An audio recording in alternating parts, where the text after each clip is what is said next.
How we doing, everybody? Welcome back to another episode of Wisconsin Sports on the Go with Trade. Hopefully, everybody's Monday is going great so far.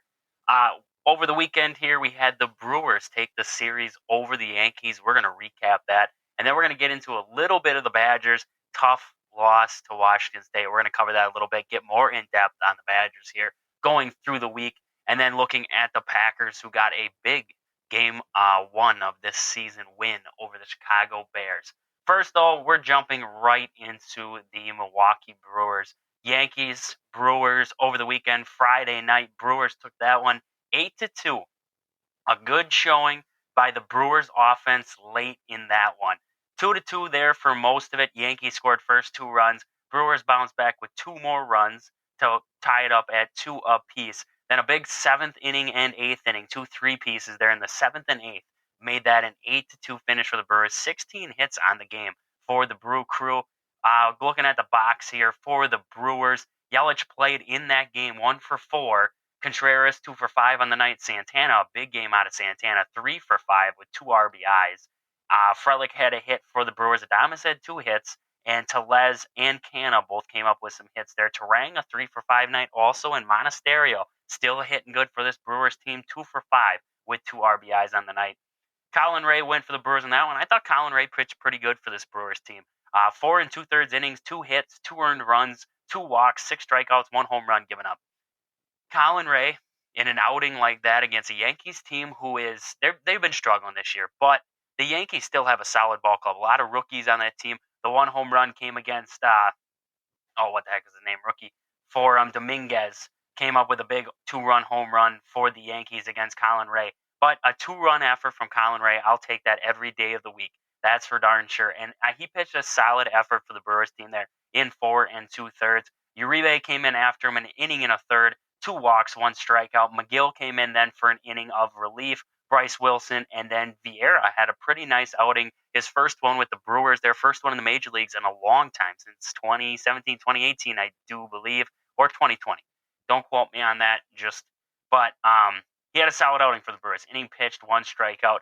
Decent work out of him there to shut it down in the 9th inning for this Brewers team. Solid game 1 win.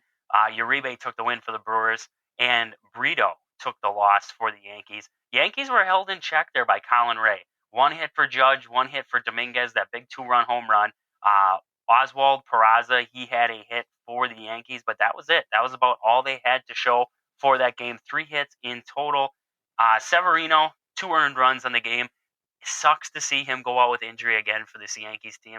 You look back not too long ago, and he was an ace pitcher and a Cy Young candidate. Now injuries have plagued him year in and year out, and again, another season will be plagued by an injury. Hopefully to see him back on the baseball field pretty soon.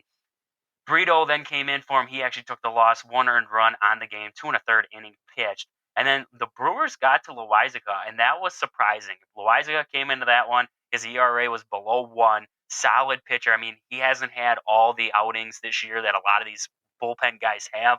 He's been on the injured list, but they got to him there. 2/3 of an inning for him, 2 earned runs. Big hit came up by Contreras there against him.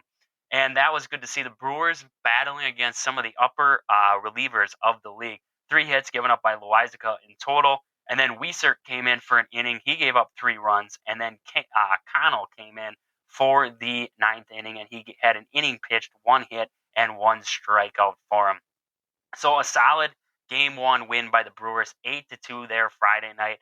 Heading into Saturday, 9-2 finish. Brewers took care of that one. Pompous got the win for the Brewers. Loizaga got the loss for the Yankees in that one. Brewers in there. Yelich went out. He had an injury before the game. His lower back, is causing some problems there for Yelich again. So he was held out of the lineup. But good to see Sal Frelick fill in that leadoff spot. 2 hits, 2 for 3 on the night, 2 walks, 1 strikeout. Contreras then had 2 for 5 effort from him, 2 RBIs and a strikeout. Santana, another hit in that one, 1 for 5 on the night. Cano went 2 for 4 for this Brewers team. Adames, 1 for 5. And Terang and Taylor both came up. Terang with a 1 for 4 effort, and Taylor came up with a 2 for 4 effort for this Brewers team. Miley in that one, 3 2/3 innings. The defense kind of blew it there for the Brewers. They had 2 errors on the game, just a couple of blunders out there in the field by that left side of that infield. Miley went 3 2/3, 1 hit, 1 earned run on 2 runs in total, 3 walks and 3 strikeouts. Elvis Peguero then came in an inning and a third, 1 walk, 2 strikeouts. Wilson came in for an inning, and then Pompous came in for an inning, had 1 hit given up and 1 strikeout. McGill and then Milner finished it out. McGill pitched an inning, and so did Milner in that one. McGill's getting a lot more work lately, especially in high leverage roles for this Brewers team. But looking at the Yankees stats in that one, the Yankees once again held in check, 4 hits in total. Pereira had one of them. Oswald Peraza had another. And then looking at their lineup here, Volpe and Judge both came up with hits in that game. But 4 hits in total, 11 hits by the Brewers. The Brewers' bats got hot game 1 and 2. And that led us into game 3 of this series. And you knew the Brewers' bats had to calm down at some point. Game 3 was it. Corbin Burns, a fantastic start for Corbin Burns. Nothing less than fantastic. 8 innings pitched, no hits, 2 walks, 7 strikeouts. Burns, no hitter through 8. I really do think if they would have scored there in the top of the 9th inning, Craig Counsell would have sent Corbin Burns back out in that ball game.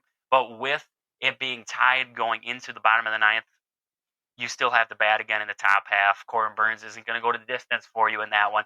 Maybe if it was just the bottom of the 9th he had to work through, then Corbin Burns, but he had to go through the 10th then to get that complete game. So why burn him that many pitches in that one? He would have went well over 120, 130 if that was his effort. So Corbin Burns, definitely solid, great outing from Corbin Burns in that one. Devin Williams came in then and had an inning of relief, 2 strikeouts, backed up that no-hitter, kept it going. Uribe then came in for an inning of relief there. No hits given up by him, 2 strikeouts. The Brewers' bullpen was just just helping get this game, keep it going, keep it going. The Brewers' offense couldn't help them out there. And then Pampas came in, gave up 1 run, the one inherited runner at second base there on 1 hit, 2 walks, and a strikeout. Chafin then came in. Chafin has struggled mightily since the Brewers have gotten him from the Diamondbacks. I'm still not convinced that was the greatest trade ever. I thought maybe it was a solid deal just adding another lefty down there, but he is definitely not a high leverage role guy. 1 inning pitched by him, 2 runs, 1 earned run, 2 strikeouts, and a home run given up there. The 2-run home run to Giancarlo Stanton there. That tied it up for the Yankees. And then Milner came in and gave up the winning run for the Yankees there in that bottom half of the 13th. Looking at the Brewers stat line there, hitting wise, Frelick 0 for 5 day from Frelick. Contreras had a 1 for 6 day. Weimer had a 1 for 1 effort, big double there, brought in a run there in extra innings. Monasterio had a hit. Caratini, Terang, and Taylor all had hits. 6 hits for the Brewers in total to match up with the Yankees. 3 hits on the ball game. They didn't start hitting until late. Late in the ball game there, Stanton had the big home run that tied it. And then looking down the stat line here, Oswald Cabrera had a hit, and the big walk-off by, that is an impossible name to pronounce. We're going to call him Kyle Higashioka. Yeah, they don't make names easy anymore. But he had the big knockout punch there at the end for the Yankees. But the Brewers, big series win there. I wish it would have been a sweep. Should have been a sweep with the solid effort of Corbin Burns there over the weekend. But you'll take a series win by this Brewers team, especially with the Cubs struggled a little bit over the weekend there against the Diamondbacks. But we'll check out the updated hitting for this Brewers team. Willie Adames is still sitting at that 210 average. William Contreras has moved his average up to 281 on the season here. 33 doubles, 131 hits, 15 home runs, and 69 RBIs. He's just about to the club lead in RBIs now. Andrew Monasterio's got that average up to 267. Owen Miller, I do not understand why, with Yelich being out, why we're not seeing maybe a little bit more of Owen Miller in this lineup. I don't know what it is about Tyrone Taylor that just makes Craig Counsell just makes it click. I don't know what it does in his head when he just thinks about Tyrone Taylor in this lineup, but I don't agree with having Tyrone Taylor in this lineup. He was hot when he was in Texas. When he was in Texas, there was no taking him out of the lineup. He was hot in game 1, 2, 3. He was even decent coming back from Texas. But after that little hot stretch, he has cooled off, and he has not found it since then, sitting at a 209 average. He rose that average up, but now it dropped back down. I don't understand why you don't give a guy like Owen Miller sitting at that 261 average on the season here Why is he not getting at bats here when you have guys like Yelich out? Put Owen Miller in there somewhere. I mean, we started this year, Brian Anderson was getting time in right field. We had guys all over the field who were playing utility positions and guys who got us to where we are today. And now we've just kind of settled into these are our guys who are going to be out there every day. Tyrone Taylor's not a guy who has to be out there every day. I understand having a guy like Sal Frelick. He saved the game for the Brewers there early on in extra innings there with that catch at the wall. Sal Frelick is a defensive and offensive help. He's on both sides of the ball, a help to this team. That's why we're seeing less of Joey Wiemer. His defense is solid, but his bat is not. And that's where we're seeing less of Joey Wiemer. I don't understand with Owen Miller. His bat isn't a problem. 261 average on the season here. I mean, that dropped from almost sitting at 300 early on. It dropped down to 261. 261 is still one of the top of this team. Why is Owen Miller not seeing that time on the field? That's something I'd really want to understand with this Brewers team. I understand with Brian Anderson, 224 average on the season. He slumped a little bit. We've had him out there a couple series. He's been still slumping. He's not getting consistent at bats for this Brewers team, but he's been slumping. But I just don't understand with this Brewers team why. Okay, you want to tell me Rowdy Tellez? Okay, maybe I can see that one. Rowdy Tellez has struggled here for the Brewers. We've given him a little bit more time. He's still struggled. I understand that one. But with like Willie Adames, he struggled consistently all season long. Terang has not been a solid bat all season long for this Brewers team. He's been a solid glove, but he hasn't been a solid bat for this Brewers team.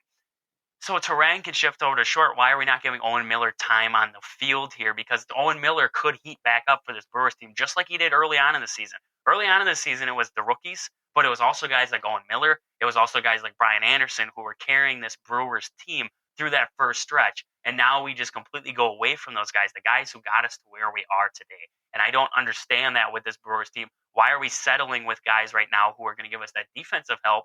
Yes, but not the offensive, the bats that we need in this lineup. We showed in the first two games of this series we could score runs, but when we had a struggling day, there wasn't the bats to back it up there. I mean, we were relying on guys like Adames. We were relying on guys like Terang, Tyrone Taylor, guys like that to really get a spark going in this lineup. It's not going to create that spark. Owen Miller was a spark for this team early in the season, and I still believe he could be a spark for this team late, but you got to give him that opportunity out there. I don't understand why we aren't giving him an opportunity out there. We don't need to call anybody. We could call guys up in the minor leagues, but why would you add a guy like Josh Donaldson back up into this lineup? Right now, I was just checking out Josh Donaldson's stats today, and Donaldson's sitting at a 176 average in AAA right now, 3 hits, 2 home runs. Okay, so why did we add this Josh Donaldson? Why is it even a thought through our head that we're going to add Josh Donaldson in this lineup or into this onto the bench for the Brewers if we're not even giving the bench guys like Owen Miller with a 261 average and we're not giving him time? Why would we add Josh Donaldson to that bench? If you're just going for defense, then you might as well leave Joey Wiemer on that bench for the Brewers because at least we know when he gets in, it's for defensive probability there and not for Josh Donaldson's not bringing a bat right now. He's been struggling all season long. Yes, is he a veteran presence? Yeah, he's a veteran presence. But he's not bringing his dynamic glove that he used to have at third base. Monasterio is just fine over there. So what are you going to do with Josh Donaldson? You just going to leave him sit on the bench? That is, I mean, just a waste of time here when you have guys like Owen Miller, Brian Anderson just sitting on the bench. Brian Anderson hasn't done anything for this Brewers team in weeks, and yet we leave him sit there on the bench. Get these guys in there and let them play. They're the guys who got us to where we are. I'd love to see them get at least a shot in this lineup, especially a guy like Owen Miller, who has put it all out there, went down to AAA, still produced at AAA, then was brought back up to the Major League roster and produced at the Major League roster. I mean, yeah, Bohm let that ball go underneath his glove, but that's the magic of putting the ball in play for the Brewers here, is that when you put the ball in play, things can happen. And right now, Tyrone Taylor, Joey Wiemer, guys like that, they're not even putting the ball in play for things to happen. There's a lot of strikeouts. There's a lot of high pop flies, just nothing productive going on. I'd rather take a ground ball where there's a chance that something happens on it than a pop fly straight up in the air where you have 14 minutes to stand underneath of it and catch it. So that's just my opinion on it. I'd like to see Owen Miller get some time here down the stretch for this Brewers team. But going through it here, we cover Monasterio, Adames, Contreras, Yelich sitting at that 274 average. We'll get to him on the injury list here and see what they're thinking with Christian Yelich.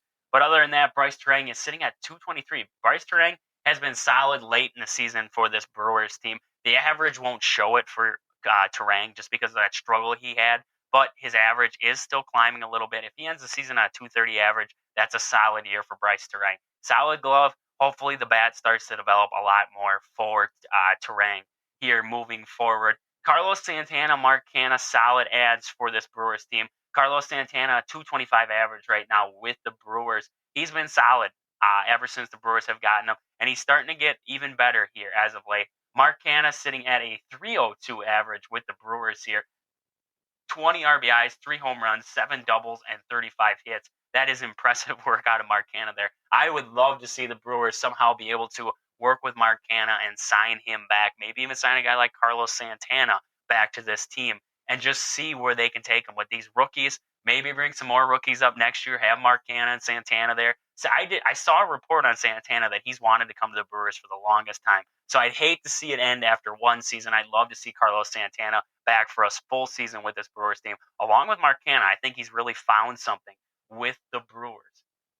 But with that, we're going to check out the injury front and just see what is going on with Christian Yelich right now.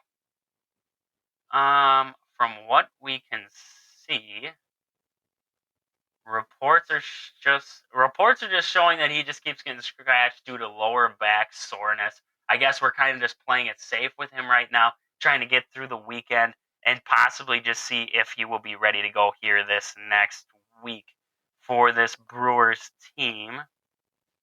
Let's see if we have more on the injury front for the Brewers. Cool. Well, it could be, honestly, and this is the truth of it. It could be, honestly, yeah, it's some lower back tightness, but also some time off for Yelich. He has been struggling here as of late for the Brewers. We've talked about it. Looking at his stats there, 125 average in the last 7 games, 164 average in the last 15, and a 216 over the last 30. He's been struggling as of late. So instead of putting him on the IL, instead of just taking him out and just saying, here, sit on the bench for the day, we're going to have you available for later, just giving him days off here and just keeping him going, but letting him have some days off here. Maybe that gets his bat back in order for the Brewers. But I'd really love to see Yelich back out there because, like I've said, I'm not really sold on Tyrone Taylor. I'm sold on him in the outfield. He has a decent glove. He's got a decent arm, but I don't trust his bat at the plate. I don't think he brings what the Brewers truly need at the plate here moving forward. Looking at it, Tehran, he has been sitting in, he's at AAA Nashville now.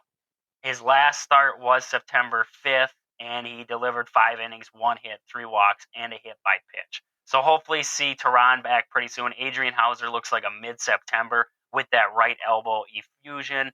And Jesse Winker injured on his rehab assignment, so don't expect to see Winker back at any time soon.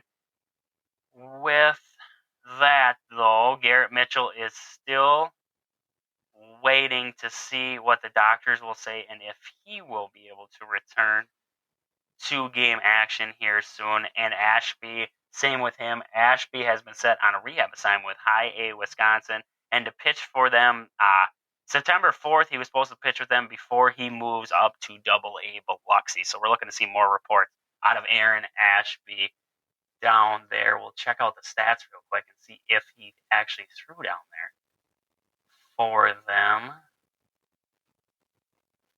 See if we can find some stats on Aaron Ashby real quick here in Double A Biloxi if he was moved up there yet. Aaron Ashby has not recorded anything at Double A, so we'll swing it down to High A real quick for the Wisconsin Timber Rattlers and just see if he has thrown any innings down there so far. Aaron Ashby has not recorded any innings at Double A so far. So with that, though, looks like Aaron Ashby is supposed to be down there and he will be rehabbing here soon. Blake Perkins is also an early September return. He was sent to the Brewers Arizona complex on August 27th, continuing his workouts. So looking to see the Brewers get healthy here and get some potential bats back up to this lineup. But with that, we are going to jump into a preview of the Brewers' next series here. And it looks like it will be the Marlins. And tonight, the Marlins, 6:40 start here for the Brewers. Brandon Woodruff versus Lazardo for the Marlins. Woodruff's coming into this one 4-1 with a 2.30 ERA. Lazardo is coming in with a 9-8 record, a 3.59 ERA. The Brewers versus Lazardo. William Contreras has got 5 at-bats against him and a 200 average. Canna's got 6 at-bats, no average against him. Santana, 5 at-bats and a 200 average. Looking at the Marlins against Woodruff, Arias has got a 333 average and 3 at-bats. Bell's got a 120 average and 25 at-bats. De La Cruz has got a 500 average and 2 at-bats. Gurriel has 3 at-bats against him, a 333 average. Hampson, center fielder, he's got a 1,000 average. He's actually got 1 home run and 1 at-bat against Brandon Woodruff. Stallings, 0 average, and Jesus Sanchez has a 0 average against Woodruff. So it looks like to be a solid series for the Brewers here coming up against the Marlins. And we will check out, see what the Marlins have been doing as of late here. Marlins just came off of a series with the Phillies, won the series there, took 2 out of 3 from the series. They've actually won their last 3 series, Nationals, then the Dodgers, and now the Phillies here won yesterday 5-4. Leading up in this Brewers series, it's going to be a big series for the Brewers. This is a wild card team they're going to be facing in the Marlins. So can the Brewers compete with the Marlins here going into this game tonight, a 6:40 start for this Brewers game? But with that, we're going to jump over and we're just going to talk a little bit of Wisconsin and then the Packers here. We're just going to cover the quick box and then we'll cover them more here coming up tomorrow. Individually, we're going to cover both of them coming up in the next few days here to just talk about what we saw in that one and what we have coming forward. So looking at the Badgers first, 31-22 loss against Washington State. And let me tell you, that was a terrible performance by the Badgers. And there's a lot of people will say, oh, well, it wasn't that bad. You know, the Badgers didn't play terrible. It wasn't the worst effort. It was. I did not see a lot that impressed me in that one. I don't understand. Okay, Luke Fickell came into this Wisconsin team, and we replaced Paul Chryst. Everybody was sick of Paul Chryst. The run game we got sick of the run game. We couldn't compete with the big guys because we had this run-first offense. Right now, I don't know what we truly have on this offense. Tanner Mordecai didn't have the worst of games, but I still don't trust Tanner Mordecai. And I see a lot out of him that I saw out of Graham Mertz. Can't consistently hit guys wide open down the field. Misses short routes. Antsy in the pocket. Likes to get out of there. And what I'm really seeing out of this Wisconsin team right now, the offensive line is not that good. The offensive line has got bullied in that game. They got pushed around in that game. Tanner Mordecai didn't have a lot of time to throw in this ball game. Stat-wise, Badgers competed with Washington State. Badgers, in the stats there in that game, Badgers were all around the better team in this one. Looking at our stats there for this one, total yards, 369 for this Badgers team. 368 total yards for the Badgers, 332 for Washington State. Passing yards, Badgers 278, 251 for Washington State. Rushing yards, 90-81. Yards per play, 5.3 for the Badgers, 4.9 for Washington State. First downs in this one, Badgers 20, 19 for Washington State. Third down efficiency, 6 for 14 for the Badgers, 7 for 16 from Washington State. Fourth down efficiency, 1 for 1 from Washington State, 0 for 1 from the Badgers. Total plays, Badgers 69, Washington State 68. Punts, 3 for the Badgers, 6 for Washington State. Penalties, 5 for the Badgers, 8 for Washington State. Fumbles lost in this one, 3. 3 for this Badgers team. Now, I take the Malusi one out of it because I am not dead set that was a fumble. It looked like Malusi was down before that ball came out. So, that was a big turning point in this one for me, but I don't think it was a fumble. But what I want to understand with this Badgers team is why we start Braylon Allen next to the quarterback in shotgun. I understand with a guy like Malusi. Malusi is quicker. Malusi is more of a dynamic outside. He can get outside the numbers there and he can take off and run. That's Malusi's game. Malusi's more of a fast, side-to-side, more lateral mover. Braylon Allen is a bull. He's a straightforward guy. So why are we giving Braylon Allen the ball in the shotgun, handoff, straight up the middle? Straight up the middle. He has no time to get them feet going. You put Tanner Mordecai under center. You put him even in the pistol. Give Braylon Allen time to get moving forward. He's 250 pounds. Who is going to stop him right at the line? Not many guys. Braylon Allen's going to crack off at least 3 coming through that hole.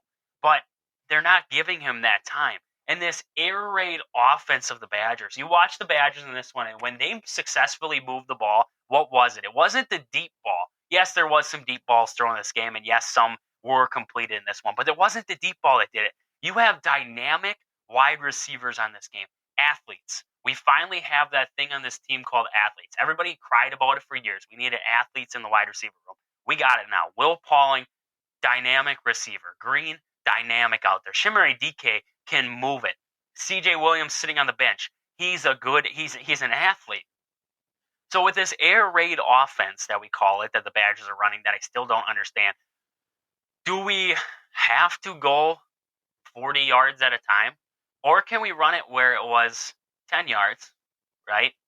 Get these guys open. The routes that the Badgers are running don't make sense right now. But get these guys open, and then we deliver the ball in the open field and let the guys make the moves. Let the athletes be athletes. Let them make the plays out there in the open field. Why are we not running that offense? Look at the Kansas City Chiefs. I mean, you want to talk about an air raid offense. Watch the Kansas City Chiefs when they had Tyreek Hill out there. Tyreek Hill wasn't always the burner. I mean, yeah, he had a lot of plays where he was the burner, and Mahomes just chucked it up and hoped that Tyreek was down there. But that offense revolved around, we're going to get it to our playmakers, and we're going to let them make plays out there. Yeah, you had Patrick Mahomes at quarterback, and yeah, you had Tyreek Hill out there wide receiver, and you have 2, pro guys out on that field along with Travis Kelce and guys like that. But you want your athletes to be athletes, your athletes to make plays out there on the football field, and yet you don't run anything near that. You're running these routes that are putting guys into traffic. You're running these routes that are putting guys into double coverage. It's not hard right now to defend this Badgers team because you have to rush 4. They're predictable right now to me. And I don't understand, with an air raid offense, you need time in there. Well, in this transfer portal, we did a heck of a job. We got 4 quarterbacks. We got a bunch of wide receivers. We got corners. We got safeties. Well, I'm not seeing the help there on the defense. We'll get to that in a second. But we didn't add any depth there at the offensive line. This offensive line is not impressive. This offensive line, we've watched Wisconsin offensive lines for years, and they were bullies. We're going to push the pile. We're going to create a hole the size of Texas for our running back to run through, and they succeeded a lot. You look at how many offensive linemen are coming out of Wisconsin and gone to the NFL. I mean, just big, like they were just athletes there on the offensive line, and now we got guys who are getting pushed around. If Washington State's front 7 or front 4 is going to push you around on the offensive front, and we have to constantly keep Braylon Allen in the backfield. I mean, you watching that game, Tanner Mordecai had 2 guys coming. Braylon Allen's got to pick one or the other to take out, and then there's still another guy coming at Tanner Mordecai in this one. So where do we fix this Wisconsin team? And I don't know if there is fixing it right now. I think right now coaching is really a struggle. We've brought in Phil Longo. We brought in Tressel. We brought in Luke Fickell. It was supposed to be this new Wisconsin team, and it sounded like something that, early on I was like, this team can compete with Ohio State. I don't know if we can compete with Indiana right now. I really don't. After watching this, you play like this, you go to Purdue and you play like this, I'd be surprised if you come out of Purdue with a victory. I'd be surprised if you go to Indiana or Indiana comes to Camp Randall and you win a game if you play like this. This was not an impressive effort by the Badgers in this one. And looking at the rushing game in this one, 49 yards for Malusi. Braylon Allen had even worse on the ball game. I don't even remember his stat line, but it wasn't pretty. Braylon Allen, 20 yards on 7 carries. You have 7 carries for Braylon Allen and 12 for Malusi, 10 for Tanner Mordecai. That's not going to work out for this Badgers team. Excuse me. you cannot limit this Badgers team to just being an air raid offense because that is not going to fly with this Badgers team. And we're going to see a lot of Tanner Mordecai. Looking at this one, 2 fumbles on the game, 2 losses, and then Ches Malusia, the one I talked about, I didn't really think it was a fumble. But that was a struggle in this one, and I don't think I don't know how you fix it, honestly. I'm going to dig a little bit. I'm going to watch a little bit more of that game, and I'm going to see some pieces that I think could be fixed.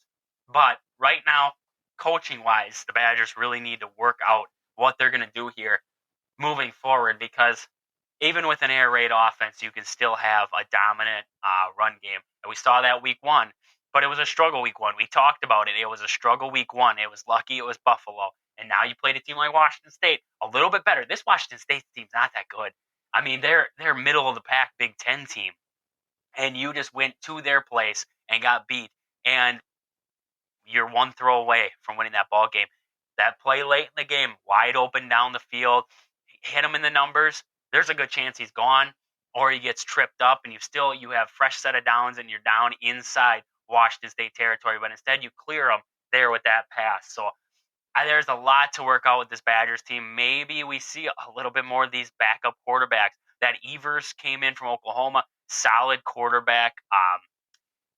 They have another quarterback on this team. Can't remember his name now. Backup quarterback for him. Came from Mississippi State. That's going to bite me. I will find it real quick. But this Badgers team has a lot of kinks they need to work out before they hit Big Ten play here. Braden Locke came from Mississippi State. He is a solid quarterback, and we don't see a lot of him here. All freshmen, though. I mean, Evers, LaCrue, even Miles Burkett, and Locke, all freshmen, following up Mordecai, who is the senior on this team. But maybe a switch at quarterback might have to come to make this Badgers team really flourish there. I don't know. There's a lot to work out there, especially in this offensive room. But then I'm going to look at the defense in this one. And the defense, I was not impressed by the defense. I don't understand in this one. You did a decent job controlling Washington State's offense, but you did not control one guy on the field, and that was quarterback Cameron Ward. In this one, he had 43 yards rushing, but those 43 yards rushing were crucial yards, first down yards, yards to keep the sticks moving, and that's why they didn't have a QB contain. They had none of that. The field opened up for him there late, and he was able to advance the ball, get this Badgers team on their heels. They never truly, their defense stepped up for a while, but then it was like the defense of old where they fell apart. They fell apart there throughout the game, and I don't know if it's defensive coordinator needs to figure it out here, but let me tell you, Jim Leonard's defense did not look like this. Jim Leonard's defense would not have been pushed around like this, and that's where I don't know what kind of coverages the Badgers are trying to scheme up here, and their secondary is getting beat up here by some of these teams. I don't know what the Badgers do moving forward, but I think a lot of this is on coaching, and the Tressel, Longo, and Luke Fickell need to sit down and figure this one out here, and hopefully they do. But we're going to cover a little bit more of the Badgers over the week here, and we'll get more in depth onto this game and see what kind of we think the Badgers can improve on throughout the week here. But I just wanted to jump into the Packers real fast. A big week 1 win for the Packers. They're 38-20 over the Chicago Bears. In this one, Jordan Love went 15 for 27, 245 yards and 3 touchdowns. Justin Fields against them there, 24 for 37, 216 yards, 1 touchdown, 1 interception. Rushing-wise, for the Packers, Aaron Jones led them 9 carries, 41 yards, a touchdown, and Aaron Jones actually led them in receiving. 2 receptions for 86 yards and a big touchdown there late. But in this one, the offense looked like we don't have to worry so much about them heading into this season. We were worried about how Jordan Love was going to be right off the bat and how Jordan Love was going to progress here. He started out a little bit slow in this one, but then carried on throughout the game. He got better and better and better, and I thought, watching him, he looked poised, he looked calm, he looked like he had control of the huddle, and that's what you wanted to see out of Jordan Love. Romeo Doubs had 2 touchdowns in this one. You're just going to get better in this one. Jaden Reed got a little banged up there late. Hopefully everything checks out with Jaden Reed and he's good to go there for week 2. And we can get a guy like Christian Watson back. You won this game without Christian Watson, his dynamic speed out there on the outside for this Packers team. Now add him back in. Hopefully to see good things out of him.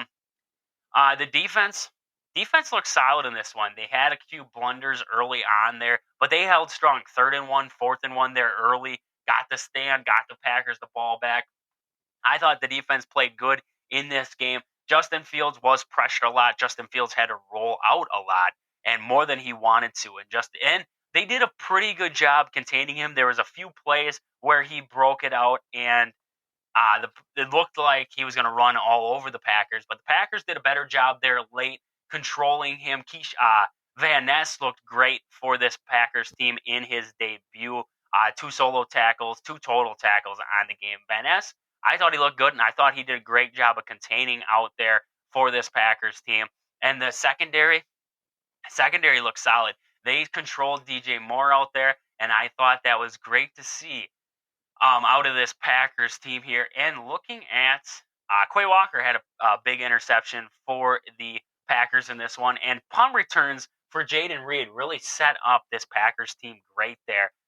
3 of them for 54 yards, 18-yard average on them, and a long of 35 yards. Jaden Reed, punt returner, set up the Packers great here in this one. And then Keyshawn Nixon, 55 total yards on 2 opportunities there on kick return. So that was solid out of him. And it was great to see Anders Carlson, 52-yarder, knocked her straight through the uprights. Looked like he had a little bit extra right down the middle. So that was great to see. Gives a sigh of relief to Packer fans watching Jordan Love do good in this one, watching the receivers do good, and especially watching Anders Carlson knock one through the uprights there for this Packers team. But with that, we're going to cover more Packers this week. We're going to get more into this game. We're going to cover them leading up into their week 2 matchup. We're going to get more into the Badgers here later in the week here, cover them moving into next week's this next weekend's game against Georgia Southern. And then we're going to cover the Brewers and talk about that game 1 against the Marlins. Expect a win out of them.